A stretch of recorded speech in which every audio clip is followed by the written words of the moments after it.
దమ్ముంటే మా ఎదురుకుండా వచ్చి టీ కొట్టు. ఏయ్!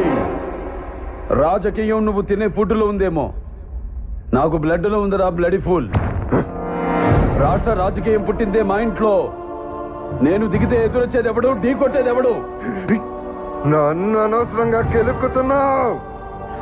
నాకు తిక్క రేగిందంటే నీకు తిక్క రేగాలేమో, నాకు 24 hours ఆన్లో ఉంటుంది. ఇక నుండి నువ్వు నీ లిమిట్ దాటితే నేను నీ గడప దాటుతా. ఆ అవుట్పుట్ నువ్వు తట్టుకోలేవు. ఈ జిత్తుగా నువ్వు భయపెట్టలేవు. తిండి నీ ఒంటికి మంచిది, మంచి మాట నీ ఎదుగుదలకి మంచిది, చావు భయం నీ ఆయుష్కి మంచిది. భయపడు. అంటే ఏంటి, చంపేస్తావా? నేను చేసే పని నాకు ఎదుటోడు చెప్తే నాకెక్కడో కాలుద్ది. ఇప్పుడే చంపేస్తా. చెప్పు.